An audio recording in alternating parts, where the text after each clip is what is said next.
car les habitants de Jérusalem et leurs chefs ont méconnu Jésus, et en le condamnant, ils ont accompli les paroles des prophètes qui se lisent chaque sabbat. Acte 13, 27. Cette déclaration prise dans son ensemble a une signification qui embrasse une grande période de l'histoire d'Israël, mais son application directe et immédiate, c'est que si les personnes auxquelles elle se réfère, les habitants de Jérusalem et leurs chefs, s'étaient bien conduits dans le domaine familial, ils auraient eu une attitude et un comportement différent de celui qu'ils ont eu. Chaque semaine, sabbat après sabbat, pendant de nombreuses années, ils ont entendu ce qui était écrit.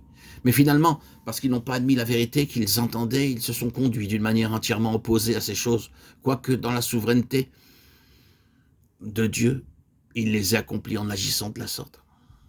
Assurément, c'est là une parole d'avertissement. Elle témoigne d'une terrible possibilité. Entendre constamment les mêmes choses et ne pas admettre ce qu'elles signifient, se conduire de manière presque contraire à nos propres intérêts, agir pour notre perte alors qu'ils auraient pu en être autrement. Le propos est le suivant. Il y a une voix dans les prophètes qui peut être manquée, un sens que l'on peut ne pas saisir, et les conséquences peuvent être désastreuses pour ceux qui sont concernés.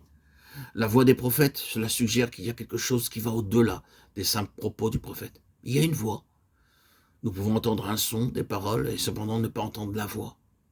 Cela dépasse ce qui est dit. Il y a cette allusion dans ce passage que semaine après semaine, mois après mois, et année après année, ces hommes lisent et les écrits sans discerner cette voix.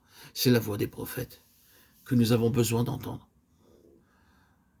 En parcourant le 13e chapitre des Actes, nous pouvons comprendre que ce court passage se situe dans un contexte capital. Ce chapitre marque un développement. Dans ce lieu d'Antioche, il y avait certains hommes, dont Paul. Le Saint-Esprit dit « Mettez-moi à part Barnabas et Paul pour l'œuvre à laquelle je les ai appelés. » C'était un nouveau développement, un mouvement en avant, d'une grande portée, capitale. Cependant, dans ce même chapitre, nous voyons une autre crise.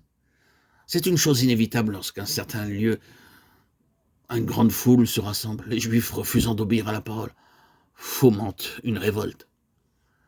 Les apôtres ont fait cette déclaration, c'est à vous premièrement que la parole devait être annoncée. Mais puisque vous la repoussez et que vous jugez vous-même indigne de la vie éternelle, voici, nous nous tournons vers les païens. Et ils ont cité les prophètes. Le prophète Ésaïe 49,6.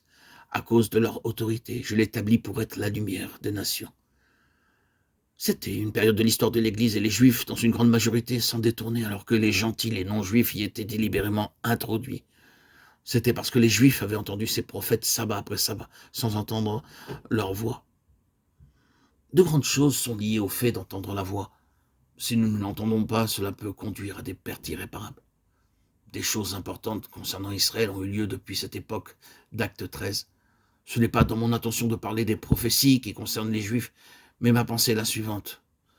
D'une part, ce n'était pas une petite chose de ne pas avoir entendu la voix des prophètes. D'autre part, vous remarquerez la grande joie des non-juifs, des gentils. Il est dit ceci, les païens se réjouissaient en entendant cela, ils glorifiaient la parole du Seigneur.